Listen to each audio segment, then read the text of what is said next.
Good morning, natural gas. It's Thursday, August the 6th, 2026. I'm Tim Beggans, president of Elk Trading Company.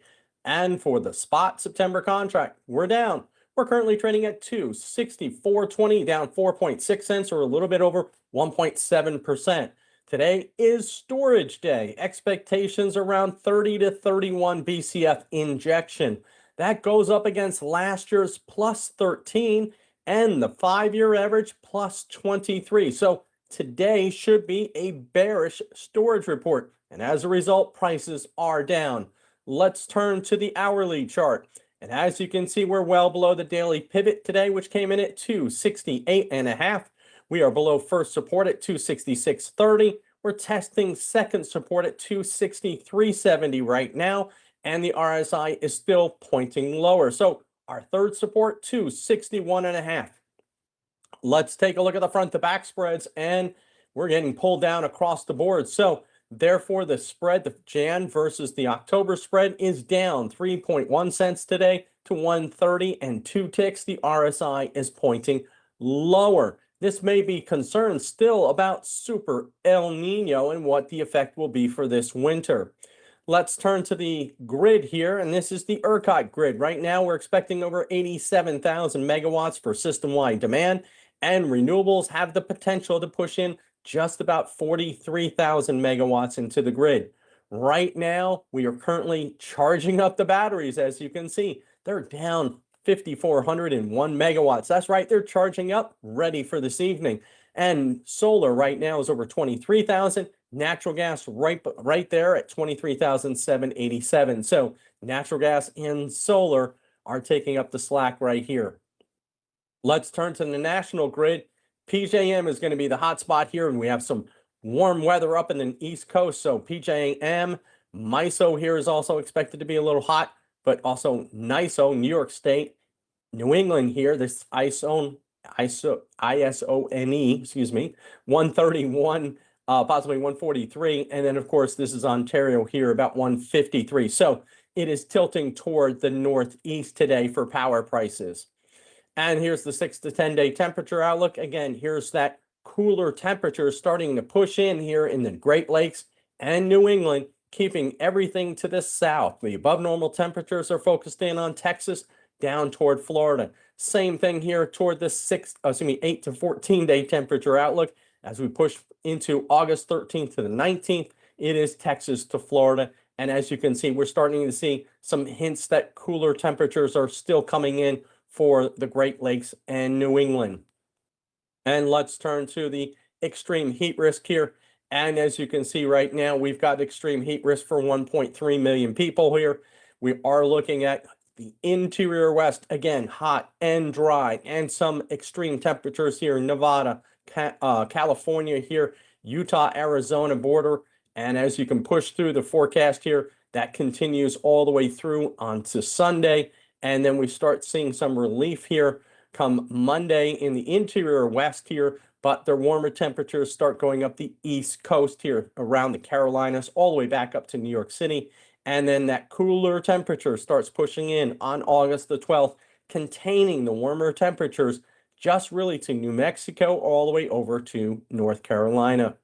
And here is that forecast model run here. As we push forward, you can start to see that everything is contained in the south and southeast at this stage. There is some brief periods in the desert southwest, but overall, the heat is contained to the south.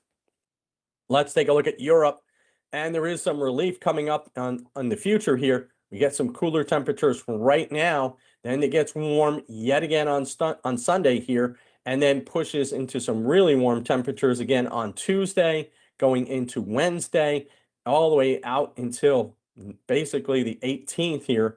And then you could start to see some cooler temperatures starting to finally focus in around August the 21st. That's a Friday into Germany, the UK, and Ireland. But Spain is still warm, and the interior, Ukraine and Russia, still warm.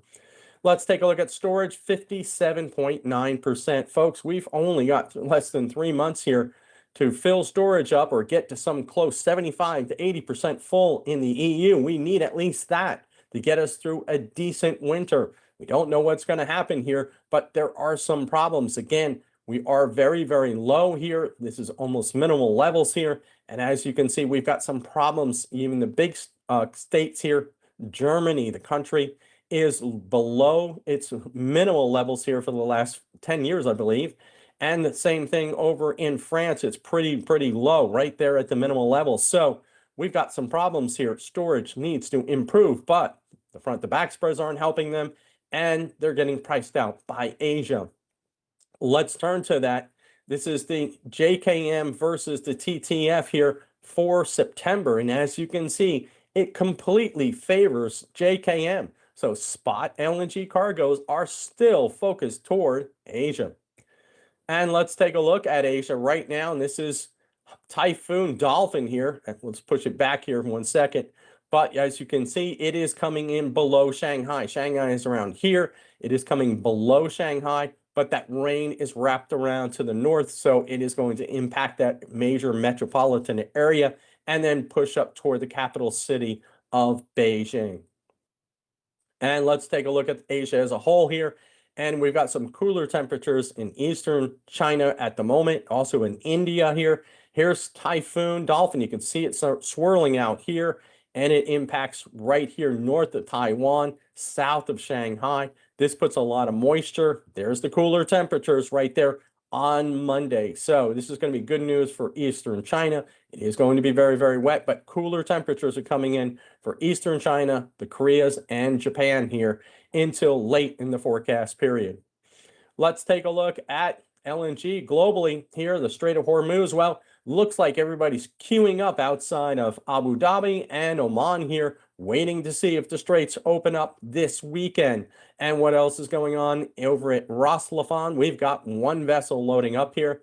That's good news. We saw two yesterday. So perhaps there is some movement here for LNG in the next few days, but we still need to see the Strait of Hormuz agreement. And here is Cameron LNG in the United States. It's running at 1.476. That's good news, steady as she goes. Freeport, a little bit up and down for the last 3 days, but it is still pushing over a BCF at the moment. Here's Creole Trail feeding Sabine Pass. There is a little bit more open capacity than yesterday, but it's still running fairly well. And Corpus Christi is also doing well here, over almost 2.6 BCF at a 2.75. And here is Venture Global's Calcasieu Pass. There is only one vessel loading here. Got the space for at least two. And as you can see, there's still open capacity. Why? It may be their customers. Their customers may have their shipments focused in on winter as opposed to taking any summer cargoes here. But I don't see any maintenance on their website here, so we're still a little concerned that there is something else going on. And here is Plaquemines. We've actually got one vessel loading and one vessel departing, and there is very little open capacity there at Plaquemines, so steady as she goes. And here's Golden Pass. It's been choppy in the different nomination cycles overnight, but look today, 558,000. That's good news. Finally ramping up here. We need to see this kick in order to kick the market higher here for natural gas. And here is the tropics. There is that system off the Bahamas here. Not much else is going on. The Gulf is pretty quiet here. And the Atlantic, we do see some storm systems here. This was the original one that had some circulation trying to form, but ran into that dust. As you can see, there's some dust right here. You can almost pick it up on the satellite picture. But there is this system now coming off of Africa, but it is going to run into the same problem. This is the Saharan air layer of dust, and it's massive. It's going to inhibit any storm development. So we're not expecting anything for the next 7 days. But if this can calm down, if the trade winds stop pushing this over into the mid-Atlantic, we can finally get some storm activity maybe later this month. Let's turn to the U.S. nuclear fleet, and we are starting to see some units start to go down. Mrs. Harris is going down right now in North Carolina. We're currently at 3.3 gigawatts. So natural gas will have to step up in the absence of nuclear power. So we hit our bottom, and now we're starting to drop some units. This is Harris down to 50%. Let's take a look at the fires across the United States, and they're massive. There's over 100 fires in the West right now, And that means that most things are very ugly out there as far as smoke and particulate matter. A lot more air conditioning load. It is dry, dry, dry out in the west. So this will continue going forward. Unfortunately, Super El Nino does not help. And here's our stocks in the oil and gas E&P sector. Stocks between $2 and $10 billion have a high short float over 10%. And as you can see, it's a sea of green. Even behind me here, CNX up 0.94%. That's good news there for the oil and gas sector. So again, today is storage day. We are waiting to see if this is a negative close today. And that begins our potential reversal countdown. 9 to 13 down days. New lows, excuse me. And therefore, today, if we get that lower close below 268.20, that would be good news. We are now on focused watch for a potential reversal. So, doesn't guarantee anything right away, but we are getting close to potentially an oversold condition here, and the market may snap up. We don't know why, but we got to keep a careful eye on it. Today is storage day. Expectations around plus 30 to 31 BCF. Again, last year 13, the 5-year average plus 23. Let us know your thoughts in the comment section below. Please hit that like and subscribe button. Thanks for listening. We'll see you tomorrow.